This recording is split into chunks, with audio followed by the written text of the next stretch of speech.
estes encontros, caminho da oração, isto é uma oferta e ao mesmo tempo um exercício prático. É uma oferta nossa, grupal, de estarmos buscando juntos a nossa divindade interna, de estarmos juntos nos aproximando da hierarquia espiritual do planeta, enfim, reunindo as nossas intenções, as nossas forças, o nosso silêncio interno, para nos aproximarmos de tudo isso e abrirmos caminhos nesta órbita planetária, nesta órbita psíquica planetária, hoje tão carregada. Então, esses encontros não deixam de ser um serviço ao planeta, além daquilo que pode proporcionar a cada um de nós. Nós teríamos que aprender a estar permanentemente em oração. Em oração quer dizer permanentemente nesta busca interna e nesta busca de contato com a hierarquia. Nós teríamos que ir nos movendo para este estado. Para nós irmos nos aproximando deste estado, de forma que ele fique regular em nós, que fique algo contínuo. Para isso, nós teríamos que não ter ambição espiritual. Não desejar isto para termos poderes, para sermos mais felizes, para termos mais saúde. Tudo isto são outros trabalhos. Isto não é a oração que se propõe. A oração que se propõe é um serviço. Se nós estamos alinhados, se nós estamos harmoniosos, buscando este contato íntimo e este contato com a hierarquia, isto é um serviço ao planeta que estaríamos prestando. Vocês estão acompanhando as necessidades deste momento, não as necessidades planetárias deste momento. Não se poderia propor, num encontro como este, grupal e espiritual, que a gente ficasse orando para si. Porque isto seria não ver o que se passa em volta, desconhecer o estado geral do planeta. Nós tratarmos de nós, num momento como este, de união de forças, enquanto o planeta está aí para ser ajudado. Todos nós, por falta de amadurecimento, carregamos culpas. Como não somos maduros, nos sentimos culpados de alguma coisa. Só seres imaturos podem se sentir culpados. Mas, em geral, a humanidade carrega culpas. Então, vamos esquecer, vamos deixar de lado, dissolver essa culpa básica de não termos vivido em oração até hoje. Vamos dissolver isto com a ajuda desta energia, este primeiro raio suave. Vamos dissolver esta culpa e estar nascendo neste momento, deste ponto de vista. Por isso, pela necessidade planetária, nós estamos procurando formar grupos de oração. Porque vários orantes, muitos orantes, se sentem mais seguros, se sentem mais confirmados, se trabalham em grupo.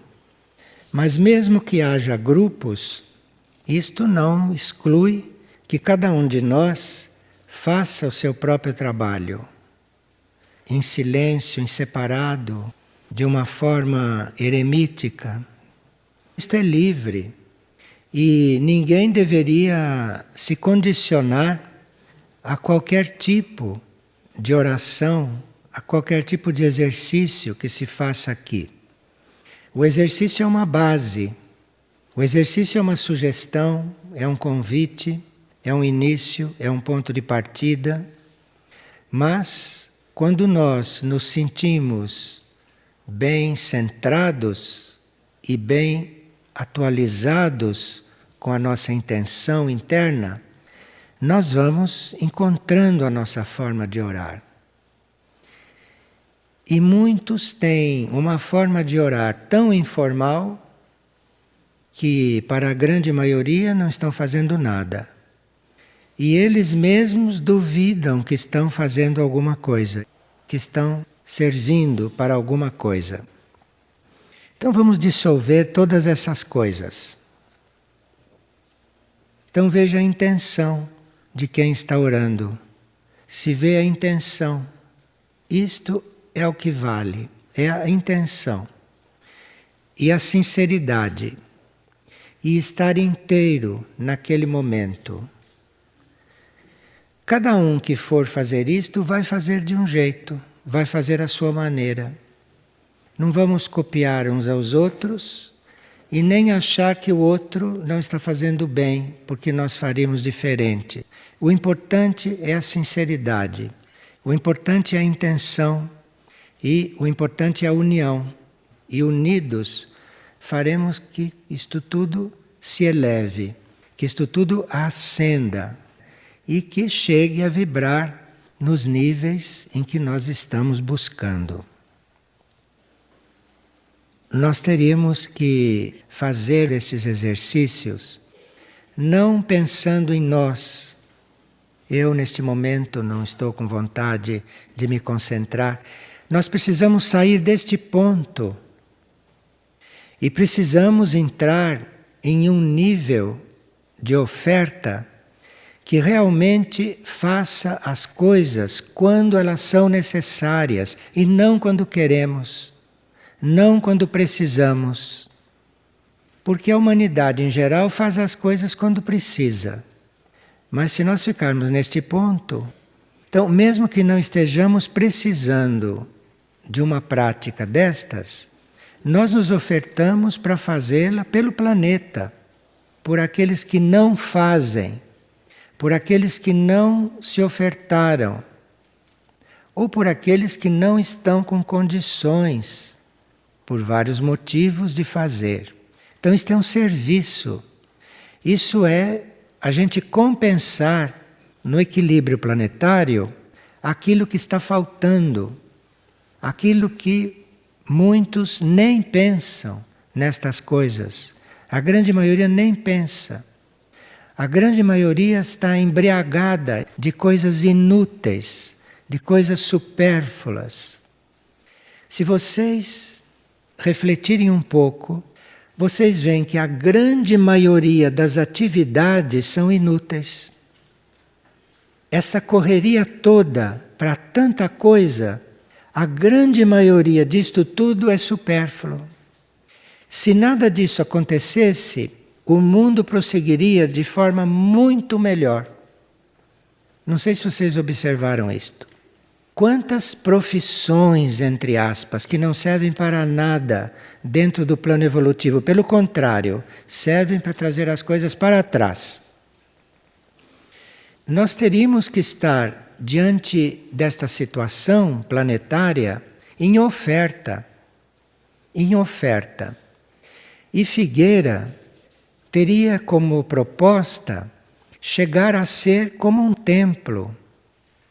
Um templo, não um templo construído de pedras como se fazia antigamente, mas um templo de almas, um ambiente que reflita o estado de almas, mas não de almas aflitas, não de almas perdidas, mas de almas realmente amorosas, harmoniosas, conscientes do seu próprio papel em um plano evolutivo. Tudo isso estamos construindo nesses encontros. Aqui tem uma pergunta muito oportuna. A pessoa pergunta: para que a nossa alma possa realizar a sua tarefa nos planos internos, E para que a nossa alma possa ter a sua vida de oração, é preciso a nossa participação consciente? Esta é a primeira parte da pergunta. E depois, a segunda parte. A nossa vida externa perturbaria esta atividade orante da alma? Vocês vejam que, no fundo, todos nós sabemos muito bem o que deveríamos estar fazendo, não é? E falta só decidir, falta só assumir isto como prioridade. Nós não podíamos deixar de chamar atenção para este ponto, que isto é uma prioridade, porque estamos vendo a crônica planetária, a crônica diária do planeta. E são coisas com as quais nós não só não temos que nos envolver, como nada teríamos a fazer externamente diante destas coisas. Mas as nossas almas, nos planos internos, as nossas almas, nas suas dimensões de consciência, podem trabalhar muito. Porque no plano das almas, a influência é muito maior do que no plano físico. Houve um concílio nos planos internos há algumas décadas e a hierarquia espiritual do planeta se concentrou nos planos internos para que as forças do caos, as forças caóticas e as forças negativas não agissem muito lá. Então cederam para as forças do caos estes planos nos quais nós somos conscientes. Então houve a divisão de tarefas. Porque as forças do caos, as forças negativas, também são necessárias, porque é com a presença delas que nós nos fortalecemos. Nós nos fortalecemos não é quando tomamos fortificante espiritualmente. Nós nos fortalecemos é quando treinamos resistir às forças involutivas. É aí que se cresce. Se as forças involutivas estivessem amarradas, não estão, né? Vocês sabem. Se as forças involutivas estivessem amarradas, nós não teríamos como treinar isto. As nossas mônadas, as nossas almas, não teriam o desafio que elas necessitam para se tornarem mais fortes, para se tornarem especialmente fortes. Porque no universo está havendo grandes movimentos. E os planos internos, onde as coisas se dão com muito mais amplitude, se dão com muito mais realidade espiritual do que aqui.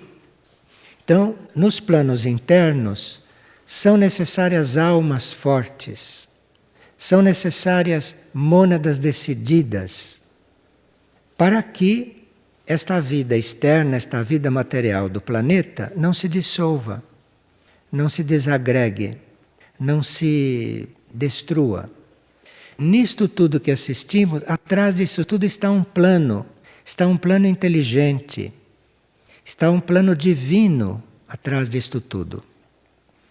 E claro que as nossas almas, se elas já estiverem lúcidas e se elas já estiverem preparadas, elas farão o seu trabalho nos planos internos, independentemente de nós, como egos, como seres humanos aqui, lutando e trabalhando por tantas coisas supérfluas que, se não existissem, seria melhor.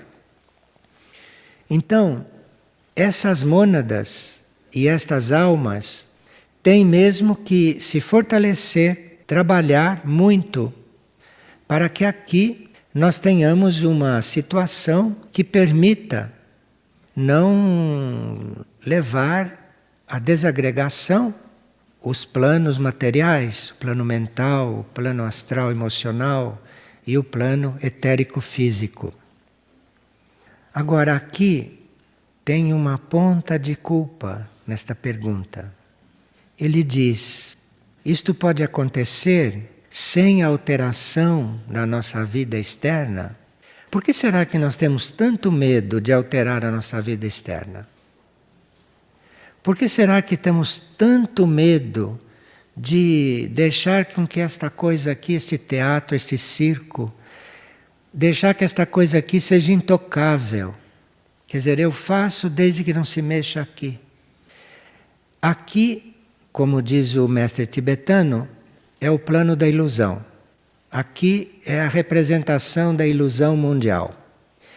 E nós pretendermos que as almas, as mônadas, o trabalho seja feito sem alterar a nossa vida externa, isso é dar a nós mesmos o título de iludidos, completamente iludidos. Porque esta vida externa não deixa de ser um reflexo do que se passa nos planos internos. Então, se as nossas almas, se as mônadas estão fazendo o seu trabalho, desenvolvendo a sua tarefa nos planos interiores, nos mundos superiores, é claro que aqui, mais cedo ou mais tarde, neste ciclo ou num outro, nesta vida ou numa outra, isto vai se refletir aqui. E em alguns, isto já está se refletindo. Veja, para fazer um encontro como este, abordando estes assuntos, é porque estas coisas estão já se refletindo aqui no plano físico. Senão ninguém chegaria aqui, ninguém queria ouvir isto, ninguém estaria interessado nisto. Veja que isto reflete o trabalho das mônadas, o trabalho das almas, o trabalho da hierarquia espiritual do planeta, está refletindo diretamente aqui. Então, realmente, muitos milagres poderão acontecer. Milagres quer dizer, certas leis superiores poderão, a uma certa altura, começar a agir aqui, nestes planos materiais. E é com isto que os nossos irmãos extraterrestres, que a hierarquia interplanetária, que esta hierarquia conta para poder ajudar a Terra. Porque ajudar a Terra no ponto em que ela chegou, com as leis da Terra, com as leis naturais, só com as leis materiais desses planos, isto não seria possível. Mas é possível porque realmente há o milagre, isto é, realmente há a possibilidade de leis superiores, de leis da evolução superior, começarem a agir nesses planos, começarem a se refletir nesses planos. E nós vamos sentir isto é na alma. Nós vamos sentir isto é no nosso núcleo interno. Não esperemos, pelo menos por enquanto, que estas coisas estejam se mostrando aí pelas ruas. Vocês vão começar a sentir isso é na alma, é nos planos internos, é nos seus núcleos interiores, na sua essência. Então, cuidem do sono. Cuidem do sono. E a experiência do sono ao ar livre, nessa conjuntura que estamos apresentando, é uma experiência a ser feita. Porque no sono ao ar livre, nós não temos paredes, não temos tetos, não temos telhados, não temos cimento embaixo dos pés, não temos colchão de mola, não temos uma série de coisas que nos separam do magnetismo terrestre, que nos separam das energias da noite, que nos separam desse silêncio noturno. Então, esse sono ao ar livre é uma experiência muito necessária para aqueles que quiserem conhecer outros tipos de sono. Num sono ao ar livre, nós podemos eventualmente contatar áreas nossas que num sono comum, num sono normal, num sono preocupado, num sono misturado com outras vibrações dentro da casa. Enfim, nós vamos fazer uma experiência de sono bastante nova se a observarmos. E se estivermos ali como oferta, não fazendo o sono para vocês, porque pode pegar um resfriado se acontecer isto. Se começa a chover, vocês vão ficar resfriados, a maioria. Então, não é por vocês que isso seria feito, mas é pelo planeta, é como serviço.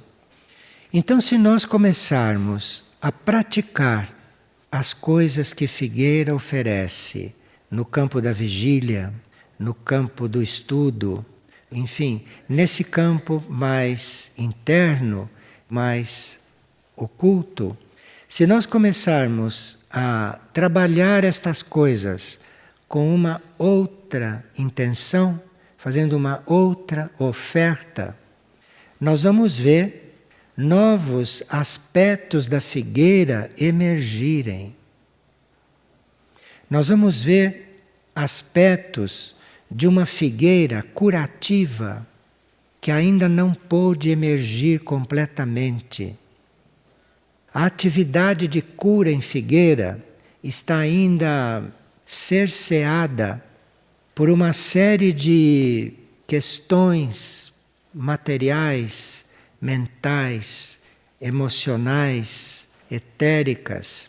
Então, se nós mudamos o nosso ângulo, giramos a nossa lente, colocamos a nossa lente, a nossa visão destas coisas mais em foco, nós vamos ver muitas coisas aqui surgirem de uma outra forma.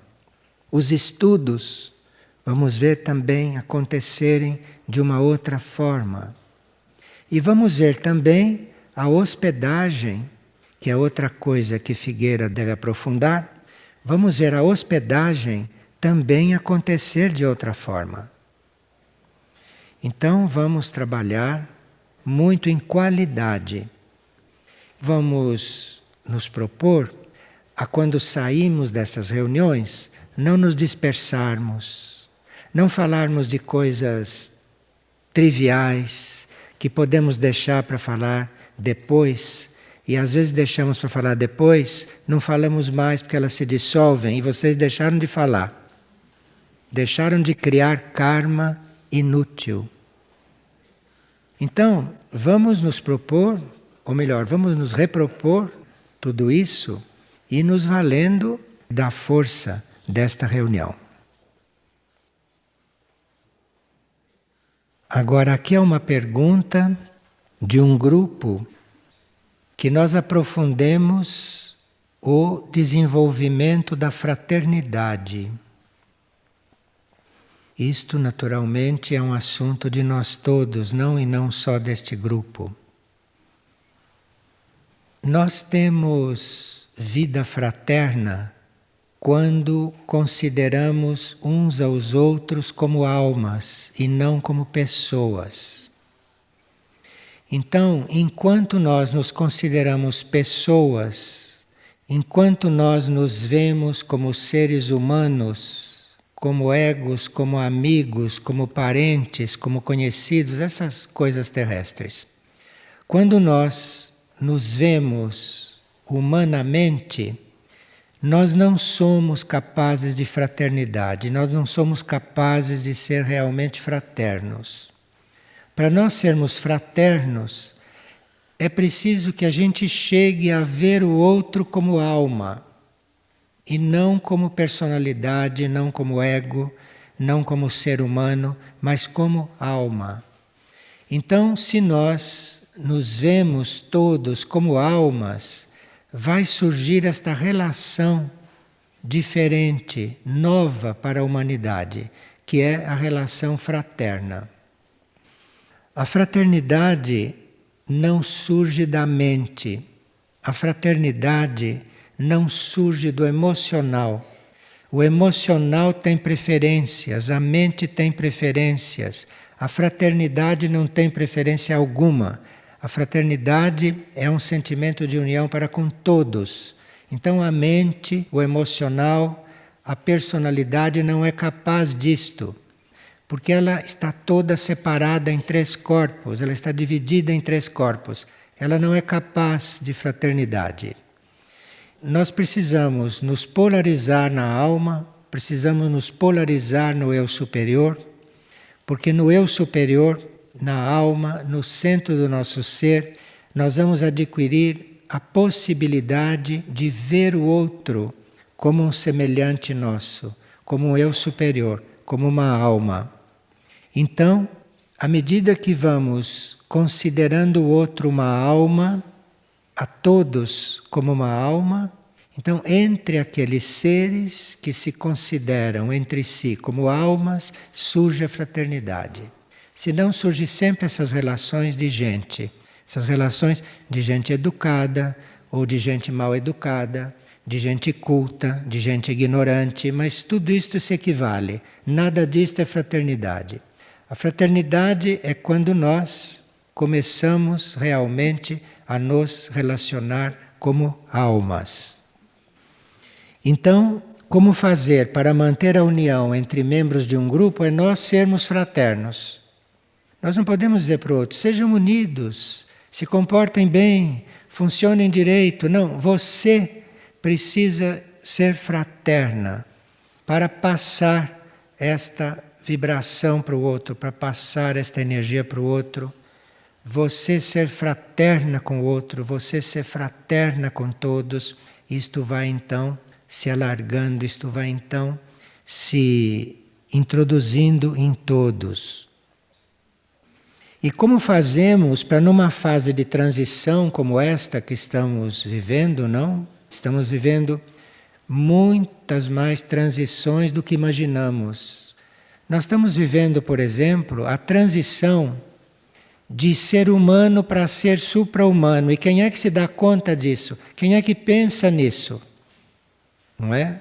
Envolvidos como estão com esta falta de fraternidade, com todo este relacionamento mental, ou com todo este relacionamento emotivo, ou etérico, físico, instintivo. Este é o nosso relacionamento em geral.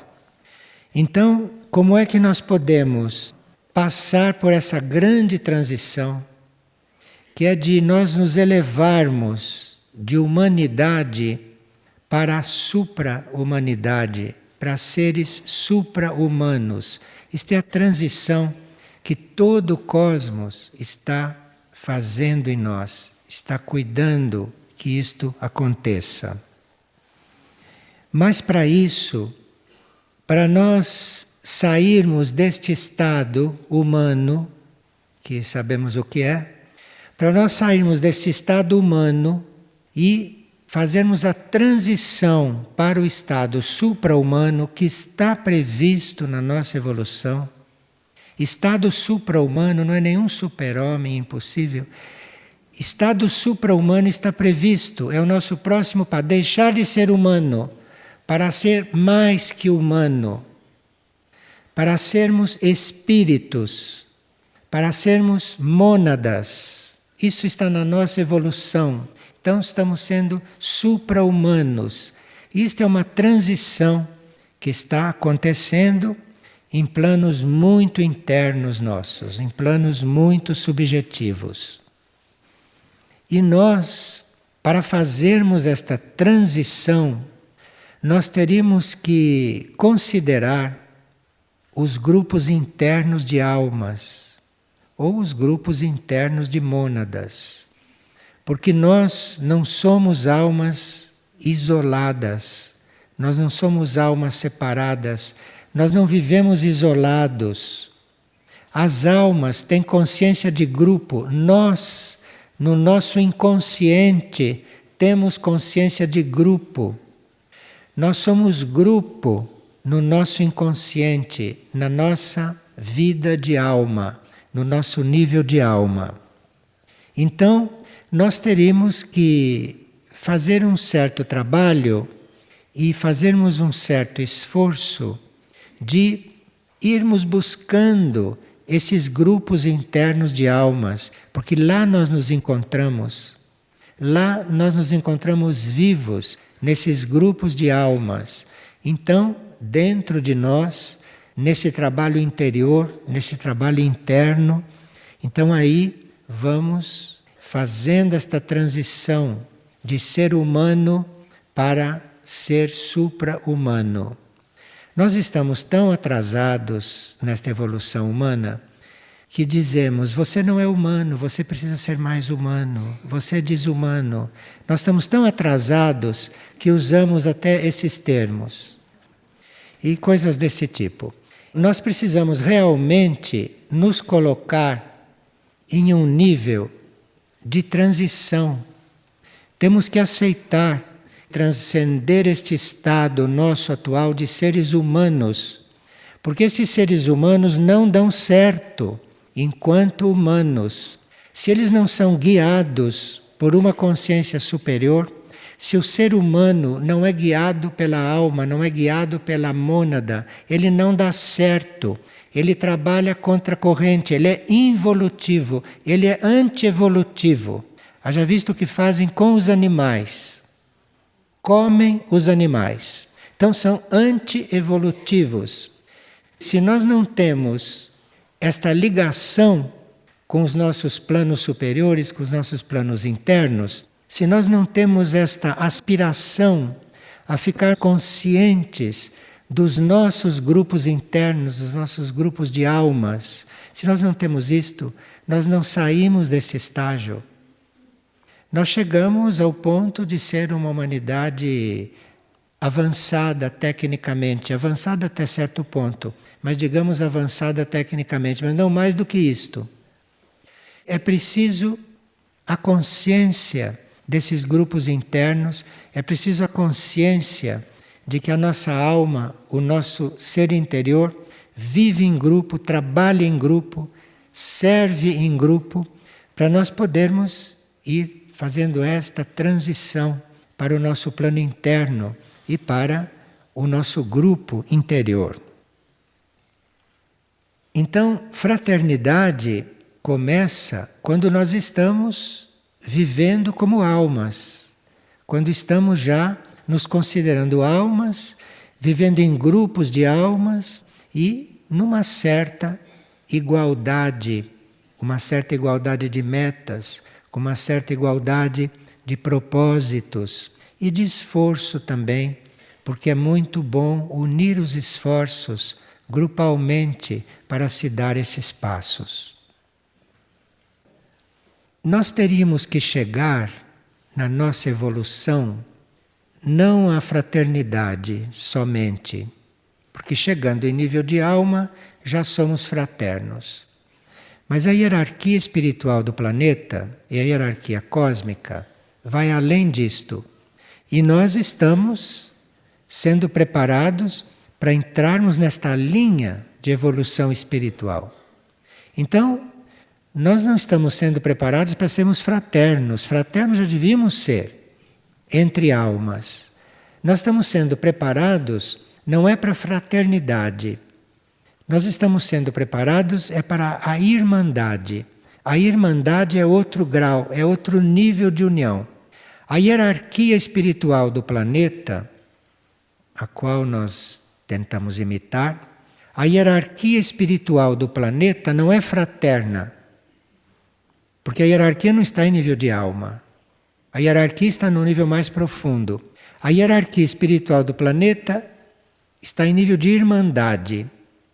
Então, entre seres fraternos, nós nos consideramos almas. Na irmandade, nós consideramos tudo e todos o todo. Não almas, ou mônadas, ou gente, ou espíritos. Na irmandade, nós consideramos tudo e todos parte desta unidade, parte desta coisa única.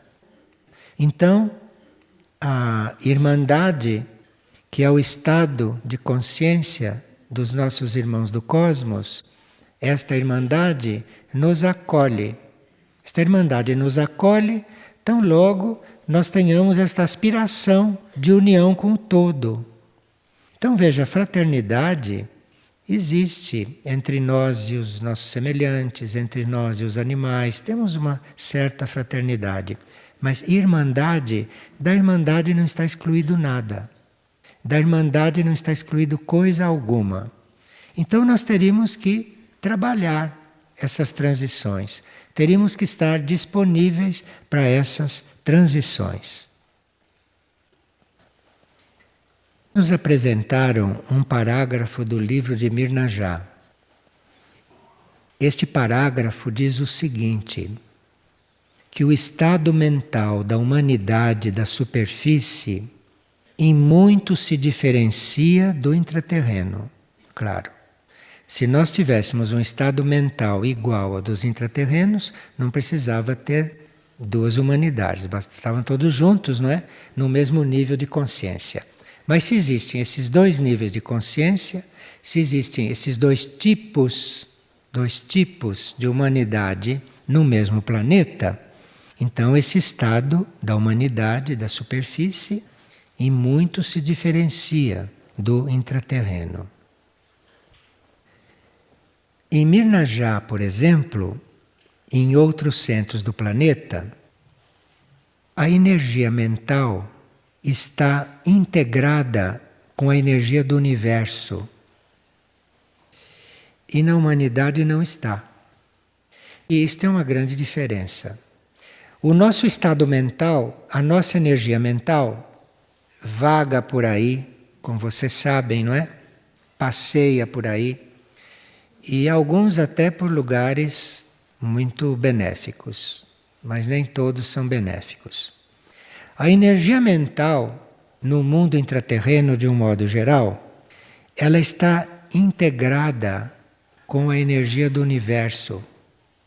É um outro tipo de mente, é um outro tipo de energia mental. E a meta a ser buscada, diz o livro de Mirna Já, e ser cumprida, é que os impulsos para esta mente venham de um conselho central do cosmos. Existe esta mente coletiva, existe o plano mental humano, existe o mental normal das pessoas, existe o mental dos gênios, essas coisas todas, não? Mas existe um tipo de energia mental que está integrada na energia do universo. Isto é outro mental. E isto que o livro de Mirna Já está nos trazendo. Nós precisamos buscar este mental. Precisamos estar buscando isto. Quando surgiu esta pergunta, surgiu exatamente quando nós estamos recebendo do centro de Herques e do centro Aurora os símbolos. A esta pergunta se responde: você use os símbolos, porque aí você vai mudar a sua energia mental, você vai conectar a sua energia mental com um centro planetário e não mais com o mental coletivo e não mais com as coisas com que você conecta. Então, o nosso estudo, o nosso trabalho de estudos vai em paralelo com esse trabalho de reordenação da mente, com este trabalho de estarmos com a nossa mente numa outra direção, com a nossa mente com uma outra postura. Isto é uma postura da mente, isto é uma postura nossa. E como espelhar essa atividade mental? Qual é a falange de Mirna Já que pode nos auxiliar no desenvolvimento desta tarefa aqui? Então, Herques e Aurora estão trazendo para nós esses símbolos, estão trazendo para nós este trabalho. E o trabalho com estes símbolos, que é um estudo, não é um trabalho que se faça numa partilha e se escreva num quadro, isto é um estudo, isto é um processo de aplicação de certas energias, de aplicação de certas sintonias, e que nós temos que gradualmente irmos estendendo, que gradualmente teremos que ir ampliando para que todos possam fazer isto. Em Aurora, por exemplo, nós sabemos que a humanidade não é guiada pela mente. Em Aurora, a humanidade é guiada pelo centro cardíaco. Em Aurora, a humanidade pensa com o coração, não pensa com o cérebro. Então nós estamos recebendo os símbolos que nos levam para este desenvolvimento. Vamos ver quando poderemos começar a tratar destes símbolos, como poderemos ir abordando estes assuntos, como será a luz para irmos desenvolvendo isto aqui. Mas, à medida que a Casa Luz da Colina for assumindo certas tarefas, então a energia de Figueira poderá canalizar de forma especial para certos setores do estudo, do retiro, da cura, uma concentração especial. Nós teríamos que estar abertos para estimulações especiais, teríamos que estar abertos para estímulos especiais. Este encontro de oração é um encontro muito significativo porque ele atraiu todos estes trabalhos, ele atraiu todas essas energias e tudo isto veio canalizar aqui, tudo isto veio sendo apresentado aqui. Nós já vamos ter um trabalho diferente com os mantras. Já vamos ter o trabalho com os mantras que está já recebendo esta energia que a Aurora e que Hermes está nos enviando de forma muito especial e que Mirna já está organizando para nós, está colocando isto de forma que possamos receber. Então amanhã nós teremos uma reunião diferente. É uma reunião que faz a transição do nosso estudo de mantras, como foi feito até hoje, para um estudo que nos abra para certos mantras antigos, que são 34 mantras antigos e que devem fazer parte do nosso trabalho normal, que é para depois nós entrarmos no trabalho destes símbolos e aí começarmos a receber novos mantras. É um trabalho de transição de um estágio de estudo de mantras para um outro estágio mais amplo e, eventualmente, com mantras que serão adequados para os momentos de transição pelos quais a Terra vai passar. Porque entre os mantras novos, entre aquilo que receberemos, certamente vai haver aquilo que nós precisamos para momentos de emergência. Que muitos de nós vão passar por momentos de emergência como todos. E ali o trabalho mântrico pode ser muito importante. O trabalho mântrico. E nesses mantras, nesses antigos, vamos ser atualizados. E com os novos, nós estaremos com todos os recursos, estaremos com todas as ferramentas para atravessarmos os momentos de emergência, para atravessarmos as coisas que já estão acontecendo, não? E que, de uma certa forma, nós também as encontraremos numa certa proporção. Então, estaremos muito mais equipados para estas situações. Agora, o trabalho será encerrado pelos mantras de Figueira, não é, que nós conhecemos, que serão os mantras de agradecimento, serão os mantras de gratidão à hierarquia por tudo o que vem acontecendo. Porque isto que é a Figueira. Figueira não somos nós batendo panela conversando uns. Isto não é figueira, isto é a superfície da Terra. Nós estamos convidados, não é, a darmos um passo.